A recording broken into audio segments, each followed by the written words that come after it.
रामराज्य की परिभाषा 3 चीजों से बनती है। जिस देश में निःशुल्क शिक्षा हो, उत्तम शिक्षा हो, सबके लिए समान, चाहे ये बालक बैठे हैं वैदिक पाठ करने वाले या प्रधानमंत्री का बेटा बैठा हो, निःशुल्क शिक्षा और उत्तम शिक्षा, निःशुल्क चिकित्सा और उत्तम चिकित्सा सबके लिए। एक लकड़ी काटने वाले के बेटे को ही पता है कि मेरी किडनी खराब होगी तो भारत के सबसे बढ़िया हॉस्पिटल में, जहां सबसे बढ़िया है, मेरी इलाज होगी। और तीसरा है निःशुल्क और अविलंब न्याय। अविलंब, 492 साल के बाद राम मंदिर बने, इतना विलंब नहीं, अविलंब। जिंदगी रहते रहते न्याय मिल जाए। ये 3 चीजें जिस समाज में होंगी, वास्तव में वही राम राज्य आएगा। करप्शन दूर करने की बात करते हैं, भ्रष्टाचार दूर करो। वो तभी होगा जब तुमको ये एश्योर होगा कि तुम्हारा बेटा भी सबसे बढ़िया स्कूल में पढ़ सकता है।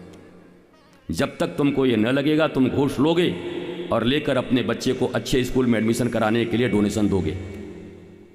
जो सच्चाई है उसको स्वीकार करिए। ट्रेन की पटरी पर खड़े होकर के आंख बंद कर लेने से ट्रेन नहीं रुकेगी। सामने से अचानक ट्रेन आ जाए और हम आंख बंद कर लें, मुंदा हूं, आंख करता हूं, कुछ नहीं, चपेट की चली जाएगी ट्रेन, मार देगी तुम्हें। तुम्हारे आंख बंद करने से ट्रेन नहीं रुकेगी, बल्कि आंख खुला रहे और हट जाओ तो शायद कोई उपाय बने, शायद कोई बात बने।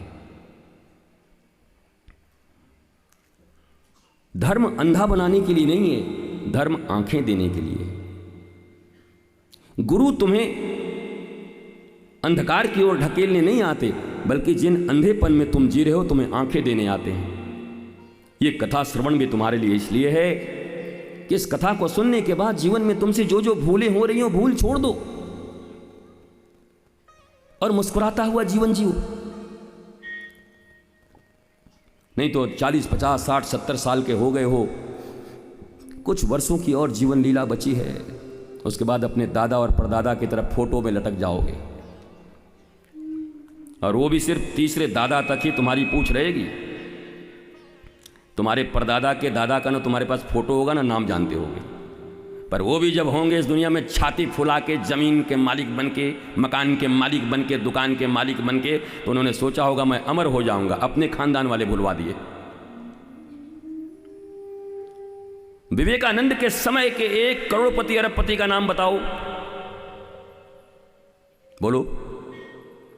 लड्डू मार का कोई करोड़पति, सेठ पुंगीलाल, याद है नाम ना? जरूरत नहीं किसी को। पर विवेकानंद इज स्टिल अलाइव। धन के बल पर नहीं, प्रज्ञा के बल पर, ज्ञान के बल पर, समझ के बल पर।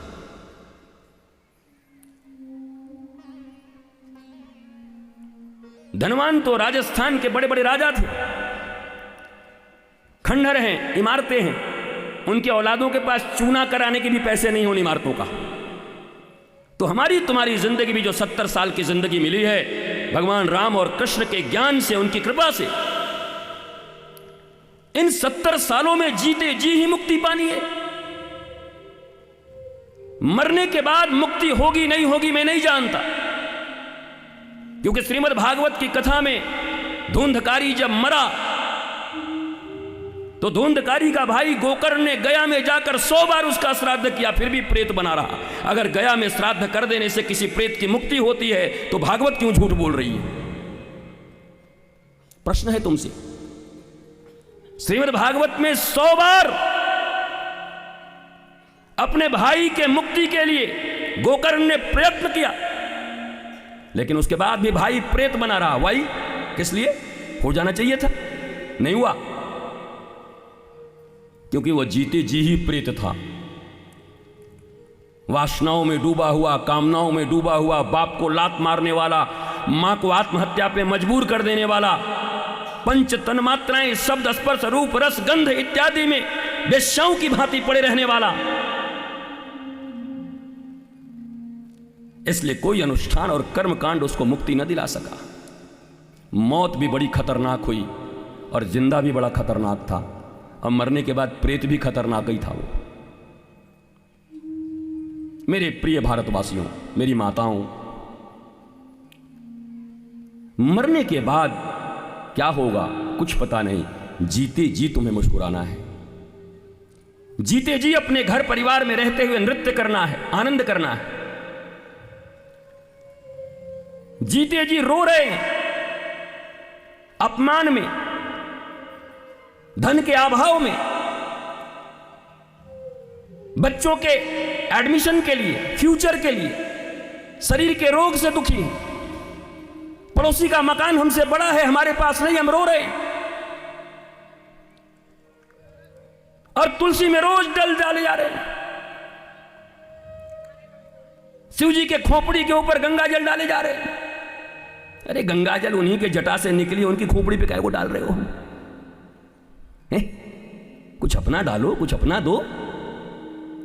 उन्हीं के जटा से गंगा जल निकली, उसी से निकाल के एक लोटा हर हर बम बम बम बम बम बम बम बम बम। भैया, रिजर्व बैंक से ही माल लूट करके रिजर्व बैंक में जाके जमा कर दीजिए। जाइए बैंक में, बैंक ही लूटिए, बैंक में जमा कर दीजिए। अब पकड़ में आ गए तो फिर खाना भी फ्री होगा जीवन भर अंदर में।